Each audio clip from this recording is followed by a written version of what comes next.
Pierre here in studio. I'm joined by Jeremy Saltan, spokesman now for the New Right Party, also was a candidate on the Yamina list.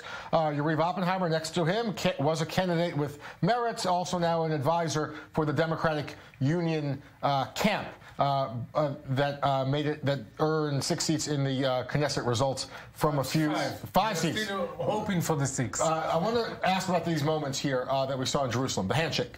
We have Netanyahu smiling, according to witnesses. Our reporter, he rushed in to this handshake moment. He trying to project an image of kind of being a statesman. And what do you make of how Gantz responded with his physical look at the ceremony and also at the press conference that just wrapped up, where he again tried to distance himself from Netanyahu? Yeah, if you saw the picture, Gantz didn't put two of his hands. He wants to be polite, and it's fine.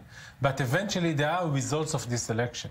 And Netanyahu should wake up to the result. He actually woke up for the result, but he's trying to show like it's a tie. And it's not a tie, because Blue and White got 2 seats more than Likud, and the blocks, the left-wing bloc is bigger than the right-wing bloc, according to the result.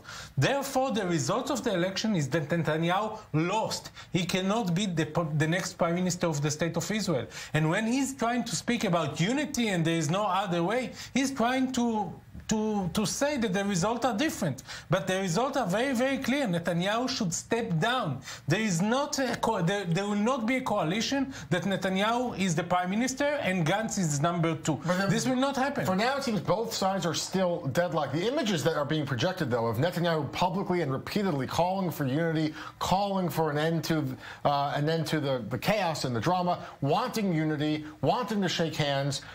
Is this in some way trying to frame Gantz as the bad guy if there's a third election in a few months? Well, first of all, good afternoon, Jeff, Yariv, everyone listening at home. If you're going to go ahead and have politics at any memorial service, I guess it's fitting that it's Shimon Peres's memorial service, where that sort of just feels like you're at home. Look, in regards to this stuff that I'm hearing, I feel like Yariv is living a little bit in an alternate universe, because the results that I saw is you have 55 nominations right now for Netanyahu. Gantz has, okay, Labor, he has the Democratic Union, but he needs to choose between the Arabs and Yisrael Beitenu.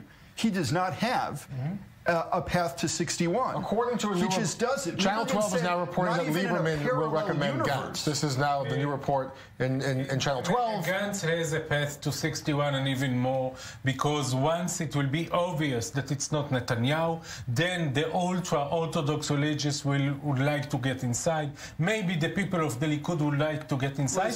And the Arab list is part of Israeli politics. They can support from the outside. They can be half in the opposition, half in the coalition. On some level, in the past. But you need to get 61 votes in a confidence motion in order to form a government. Much more than that. I am saying that you're not going to get 61. Why? And you're right, Gantz had an opportunity, I have a question for but he has made a mistake each time that he had an opportunity to do something smart. I wish everyone will I want to say these are very important points here, because you need to understand why Gantz is not going to be prime minister, because he had a pathway and he screwed it up. It's important to learn why. So we're talking more about the scenarios and the options. We have to go out for a quick break, and then we're going to come back and more discussion and more live reporting. Stay with us. We'll continue our discussions again as Prime Minister Netanyahu calling several times today for a meeting with Benny Gantz to begin discussions on a unity government, a meeting that will not happen today, and Prime Minister Netanyahu expressing his disappointment. More coverage coming up.